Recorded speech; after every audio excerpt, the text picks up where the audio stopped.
अस्सलामु अलैकुम my social media family. उम्मीद करती हूँ कि आप सब लोग हिफ्ज़-ओ-मान से होंगे, खुशबाश होंगे। सियासी तज्ज़ियों और तबसरों के साथ आपकी खिदमत में हाज़िर हूँ। शुरू करते हैं पहली खबर से। ये सबसे पहले जो खबर आपके साथ शेयर करने जा रही हूँ वो है इमरान खान साहब की तरबियत, और उस तरबियत के असरात जो हैं वो अब नज़र आना शुरू हो गए। पहले हमारी नेशन को गालम गलोच पे लगाया, बदतमीज़ी सिखाई। हमारी ये जो जनरेशन है, जो मेरी जनरेशन है या मुझसे भी जो यंगर वंस आ रहे हैं, उन सबको तबाह बर्बाद करके रख दिया। बदतमीज़ी, गालम गलोच, रिश्तों का तकद्दुस, हर चीज़ को ख़त्म किया। गंदी गंदी गालियाँ देना ये इनका एक शेवा रहा। लेकिन अब जो खुद सियासतदान हैं जिन्होंने ये सारी बातें फैलाई और जिनके थ्रू फैलाई, वो अब आपस में दस्तों गिरेबान हैं। अब वो आपस में एक दूसरे के गिरेबान को चाक कर रहे हैं, फाड़ रहे हैं, एक दूसरे के ऊपर हमले कर रहे हैं। और ये है वो सियासी शऊर जिसकी ये बात करते हैं ना कि खान साहब ने हमें सियासी शऊर दिया था। अब ज़रा ये ख़बर सुनिएगा कि खैबर पख्तूनख्वा की जो असम्बली है उसके इजलास में जितने भी इनके अरकान थे वो आपस में गुत्थम गुत्था हो गए। आपस में एक दूसरे को थप्पड़ थप्पड़ मारना शुरू कर दिए, एक दूसरे को जन्नाटेदार थप्पड़ मारना शुरू कर दिए। धींगे मुश्तियाँ शुरू हो गई वहाँ पर, एक दूसरे के ऊपर टांगे चल रही हैं, लातें मुक्के घूंसे चल रहे हैं। अब जनाब ये पूरी जो खबर है मैं ज़रा आपके साथ शेयर कर लूँ कि खैबर पख्तूनख्वा की जो असम्बली है वहाँ का जो इजलास हो रहा था, और स्पीकर बाबर सलीम जो हैं उनकी ज़ेर सदारत हो रहा था। और इजलास से जो वज़ीर आला अली अमीन गंडापुर हैं, जो अचानक से मंजर आम पर आ गए थे, वो मैंने पूछा कि कल शब कहाँ थे, पहले शर्माए फिर हंस के बोले, बात ऐसी क्यों तुम पूछते हो जो बताने के काबिल नहीं है। वो बताने के ही काबिल की बात जो है वो करने की कोशिश कर रहे थे। तो वज़ीर आला खैबर पख्तूनख्वा के ख़िताब के ऊपर जो है वो अपोजिशन अरकान ने एतराज़ किया। वज़ीर आला को माइक देने के ख़िलाफ़ जो है उन्होंने एहतजाज किया। उसके बाद क्या हुआ कि जनाब स्पीकर से बात करने का उन्होंने वक्त मांगा, और अपोजिशन अरकान ने वक्त मांगा, और अपोजिशन अरकान को बात करने का मौका नहीं दिया गया। और मौका ना मिलने पे वहाँ पर तल्ख़ कलामी शुरू हो गई, और फिर यहाँ पर आपस में दींगा मुश्ती शुरू हो गई। ये सब कुछ कहाँ पर हो रहा है? ये हो रहा है जी खैबर पख्तूनख्वा की असम्बली के अंदर। असम्बली में हंगामा आराई जो है उसके दौरान वज़ीरिस्तान से ताल्लुक़ रखने वाले तहरीके इंसाफ पार्लियामेंटेरियन के जो साहब हैं, जिनका नाम है जी इकबाल वज़ीर, वो और तहरीके इंसाफ के नेक मोहम्मद, इनके हामियों के दरमियान जो है वो शदीद झड़प शुरू हो गई, हाथापाई शुरू हो गई। दोनों अरकान असम्बली जो है इनके हामियों ने एक दूसरे के ऊपर लातें घुसे मुक्के सारा कुछ जो है वो करना शुरू कर दिया। हालात काबू में लाने के लिए स्पीकर ने इजलास जो है वो 15 मिनट के लिए मुअत्तल कर दिया, और उस दौरान जो है वो सिक्योरिटी एहलकारों को भी तलब किया गया।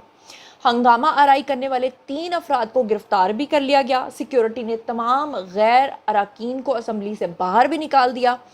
तीनों गिरफ्तार जो अफराद हैं उनको थाना शर्की मुंतकिल भी कर दिया गया। सूबाई वज़रा अपोजिशन अरकान को मनाने की कोशिश करते रहे, अपोजिशन बेंचेस पर आए, और जिसके बाद हालात जो हैं वो थोड़े थोड़े मामूल पर आए। तो ये है वो एक मुझे याद आता है हम अपने बचपन में बहुत छोटे थे तो परवेज़ मुशर्रफ का दौर था। मुझे याद है कि परवेज़ मुशर्रफ के दौर में ज़्यादा होश नहीं थी मुझे, लेकिन अगर हम बात करें नवाज़ शरीफ की तो उन्हें जब स्पीचेस करते देखते थे तो वो हमेशा साहब साहब कहकर बुलाते थे। हालांकि आप खुद सोचें कि परवेज़ मुशर्रफ ने नवाज़ शरीफ के साथ क्या कुछ किया था, या आसिफ अली जरदारी जो 11 साल जेल में रहकर आए थे तो उनके साथ क्या कुछ नहीं हुआ था। लेकिन फिर भी एक दूसरे को हमेशा तकद्दुस के साथ, हमेशा एक रिश्तों के जिसे कहते हैं ना कि तकद्दुस के साथ बुलाते रहे हैं, एक तमीज़ के साथ, एक सलीके के साथ। लेकिन वो चीज़ें अब ख़त्म हो चुकी हैं। अब चलते हैं जी अगली खबर की तरफ, जिसके ऊपर पूरे पाकिस्तान तो क्या पूरी दुनिया के अंदर कोहराम मचा हुआ है। आपको पता है कि इन्होंने कराची के एयरपोर्ट के ऊपर जो धमाका किया उसमें चाइनीज़ की डेथ्स हुई, वो जाँ बहक हुए। उसका मकसद क्या था? मकसद था पाकिस्तान के अंदर जो OIC का इजलास होने जा रहा है उसको सबूताज करना। मकसद था चाइना के प्रेसिडेंट या प्राइम मिनिस्टर को पाकिस्तान आने से रोकना। मकसद था चाइना को ये बावर करवाना कि देखो जी आप पाकिस्तान के साथ इतनी इन्वेस्टमेंट कर रहे हो जबकि आपके लोगों को तो ये सिक्योरिटी तक फराहम नहीं कर सकते। ये थे वो तमाम मकासद जो इंटरनेशनली बैठे हुए लोग यहाँ पर फंडिंग करके उसको कंट्रोल कर रहे थे। उसके बाद आपने देखा कि महारंग बलोच पाकिस्तान से फरार होते हुए पकड़ी गई, क्योंकि ऐसा क्या हो गया था महारंग बलोच को कि उसने अचानक उसी दिन जाना था जिस दिन ये वाकया पेश आया, और फिर जब उसको रोका गया तो उसने सबकी फुटेजेस बनाई, पाकिस्तान को बदनाम करने की कोशिश की। जिस मैगजीन की तरफ से वो कह रही थी कि मुझे बुलाया गया, वो कौन सी सुपरस्टार थी? मैं आपको बता दूं कि जिस मैगजीन ने महारंग बलोच को बुलाया था वो मैगजीन एक सहूनी शख्स का है, वो सेहूनी शख्स जो है वो इसराइल नवाज है, प्रो है, इसीलिए उसने जनाब उसको बुलाया और आपको समझ आ गई कि वो किसकी फंडिंग पे काम कर रही है, अदरवाइज तो वो खुद शायद टिकट खरीदने के पैसे भी नहीं रखती। अब मैं आपको बता दूं कि ये जो मंजूर पश्तीन है, इनकी पार्टी के ऊपर ये जो भी अपनी सियासी विंग चला रहे थे उसके ऊपर भी जो है वो लग गई है पाबंदी। उसके ऊपर काफ़ी शोर और वावेला मच रहा है, क्योंकि ऑब्वियसली जहाँ से फंडिंग आती थी, जिन लोगों की इन्वेस्टमेंट थी, पहले ही उनको इतने शॉक्स मिले हैं, पहले ही उन्होंने इमरान खान के ऊपर इतने सालों की जो इन्वेस्टमेंट की हुई थी वो ज़ाया गई। अब मंजूर पश्तीन के ऊपर जो की है सारी इन्वेस्टमेंट वो भी ज़ाया गई। अब इसकी जो तफसीलात हैं वो मैं आपके सामने रख देती हूँ कि मंजूर पश्तीन समेत 52 अफराद के नाम जो हैं वो 4th शेड्यूल में शामिल कर दिए गए हैं। जनूबी वज़ीरिस्तान से ताल्लुक़ रखने वाले 16 अफराद को इसमें शामिल किया गया है, यानी 4th शेड्यूल में। आपको बता दूँ कि कल अदम तंजीम पश्तून तहफ़्फ़ुज़ मूवमेंट यानी कि PTM, इसके ख़िलाफ़ रियासत हरकत में आ गई है। कल अदम तंजीम जो है पश्तून तहफ़्फ़ुज़ मूवमेंट की जो मदद करने के सिलसिले में खैबर पख्तूनख्वा के मुख्तलिफ़ अज़ला से ताल्लुक़ रखने वाले 52 अफराद के नाम जो हैं पाकिस्तान की एंटी टेररिज्म एक्ट के तहत 1997 सेक्शन 11E के तहत जो है वो शेड्यूल जो है शेड्यूल 4 में इसको शामिल कर दिया गया है।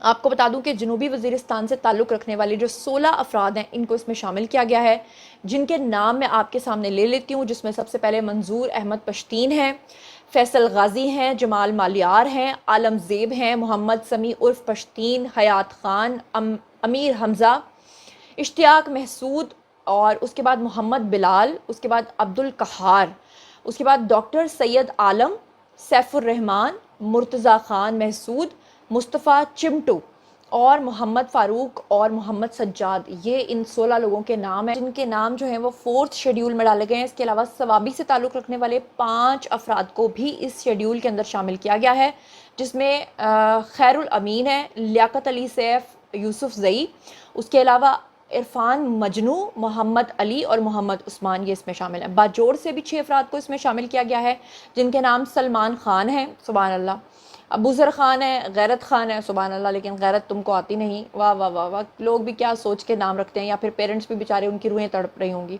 आसिफ अली हैं, वाजिद अली हैं और हुज़ैफ़ा इसमें शामिल हैं। इसके अलावा खैबर से भी ताल्लुक़ रखने वाले जो अफराद हैं उनके नाम इसमें शामिल किए गए हैं, मालाकंड से, मेहमन से, और नाम इतने ज़्यादा हैं कि अगर मैं लिस्ट पढ़ना शुरू करूँगी तो फिर बहुत ज़्यादा नाम हो जाएंगे। तो इन तमाम लोगों को जो है वो इसमें शामिल कर दिया गया। और आपको याद है कि ये जमात जो है मंजूर पश्तीन की रियासत मुखालिफ, ये लोग बाकायदा तौर पे लोगों को भर्ती करके उनको ट्रेनिंग देकर रियासत के ख़िलाफ़ इस्तेमाल करते हैं। पाकिस्तान के झंडे को इन लोगों ने आग लगाई थी, और अभी कुछ अर्सा पहले वो एक ख़बर भी बड़ी वायरल हुई थी ना कि बाहर के किसी मुल्क में भी इन्होंने पाकिस्तान के झंडे को नुकसान पहुँचाया था, और बाद में उनका ताल्लुक़ इन्हीं के फॉलोअर्स में से निकला था।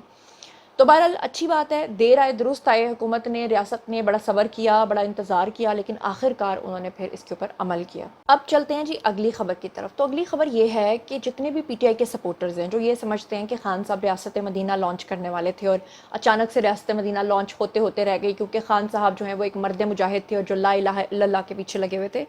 आपको मैं बताती चलूँ कि दुनिया में कोई कितना भी गद्दार होगा ना, अपने मुल्क के साथ अगर वो लॉयल है, वो पैसा नहीं खा रहा है, वो सेहूनियों का आलाइकार नहीं बना हुआ, तो आप मुझे ये बताइए। उसमें इंडियंस की सबसे पहले हम लोग मिसाल ले लेते हैं, हमारा हमसाया मुल्क है उसकी मिसाल दे देते हैं।